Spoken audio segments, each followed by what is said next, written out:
Il y a un moment dans Avengers Infinity War que tout le monde a vu.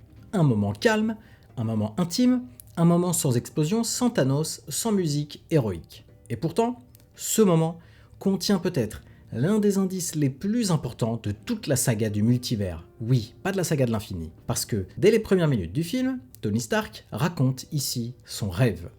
I dreamt. We had a kid. It was so real.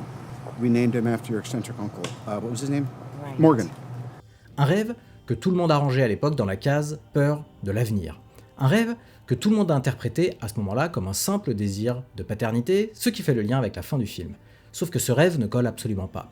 Pas émotionnellement, et surtout, pas grammaticalement.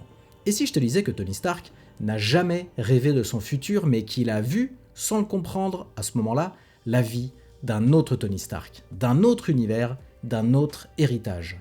Évidemment, attention, cette vidéo va spoiler Infinity War, Avengers Endgame et Doctor Strange in the Multiverse of Madness, donc alerte spoiler.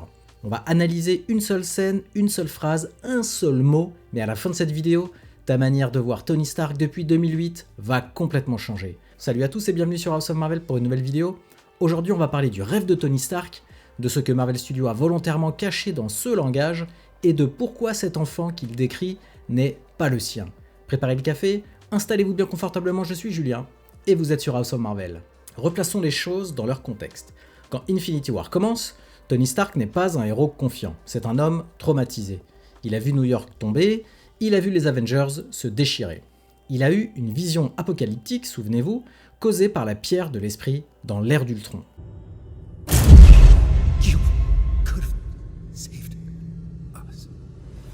Et surtout, il vit avec l'idée que la prochaine menace sera tellement grande pour eux qu'ils ne pourront pas y faire face. C'est dans cet état d'esprit qu'il raconte son rêve à Pepper. Un rêve où il échoue, un rêve où les Avengers disparaissent, un rêve où il se retrouve seul avec un enfant. Et c'est là que Tony prononce cette phrase. En version originale anglaise, il dit « We named him Morgan ». We named him after your eccentric uncle. What was his name? Morgan. Il dit « him », H-I-M, c'est-à-dire « lui ». En français, ce détail est bien évidemment invisible. La traduction VF gomme complètement l'information. Mais en anglais, il n'y a aucune ambiguïté possible. Tony Stark parle d'un garçon. Il n'y a aucune place au doute. Et c'est très étrange, parce que dans Endgame, Tony et Pepper ont bien un enfant, mais ce n'est pas un garçon, vous le savez tous, c'est une fille, Morgan Stark. Même prénom, même couple, mais pas la même vision. Et là, j'arrive au cœur de la théorie. Si ce rêve était une simple projection psychologique, si c'était juste l'expression d'une peur ou d'un désir, alors le genre de l'enfant n'aurait aucune importance. Mais Marvel Studios choisit un mot toujours bien précisément. Marvel Studios choisit ce pronom précisément. Et Marvel Studios ne le corrige jamais. Ce rêve ne mène pas directement à la réalité d'Endgame, la réalité est décalée. Et dans un MCU où chaque détail est pesé, surtout par les frères Russo, ce décalage n'est jamais gratuit. À la sortie d'Infinity War, bien évidemment, personne ne pouvait faire ce lien parce qu'il manquait une règle fondamentale. Une règle qui ne sera officialisée que plusieurs années plus tard dans le film Doctor Strange in the Multiverse of Madness. Une règle simple mais explosive. Les rêves sont des fenêtres sur la vie de nos variants dans d'autres univers. Pas des métaphores, pas des symboles, des aperçus réels. Donc, le rêve de Tony ici change complètement de nature. Ce n'est plus un rêve, c'est une vision.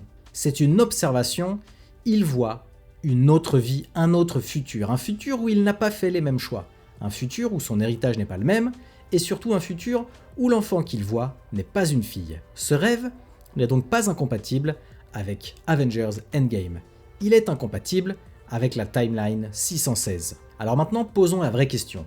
Qui est cet enfant que Tony voit dans son rêve? Pourquoi porte-t-il le prénom Morgan et pourquoi est-ce un garçon?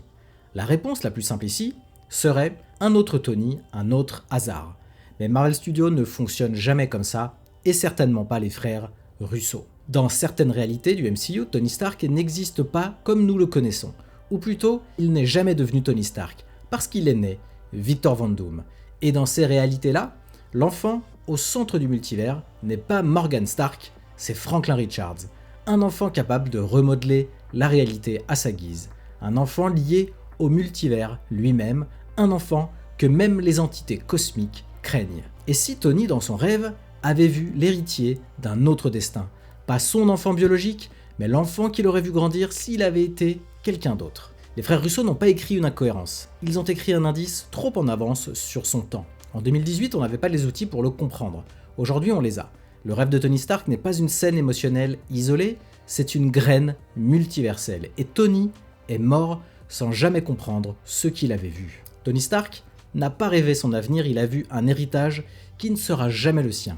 Et si ce rêve était la première connexion consciente de Tony Stark au multivers qu'il allait sauver au prix de sa vie? Et si cette vision était une graine plantée et une fenêtre sur le Docteur Doom que l'on verra dans Avengers Doomsday? À vous de me donner votre avis maintenant. Est-ce que vous pensez que Marvel Studios, les frères Russo et les scénaristes avaient déjà planté Docteur Doom dans cette phrase dans Infinity War? Est-ce que ce détail change votre lecture du personnage de Tony Stark? Ou est-ce que selon vous, je vais trop loin? Faites-le moi savoir en commentaire et n'hésitez pas à me faire parvenir vos théories, j'adore les lire et en débattre avec vous. Et comme d'habitude, merci d'avoir regardé cette vidéo. Si elle vous a plu, merci de la liker et de me donner votre avis en commentaire.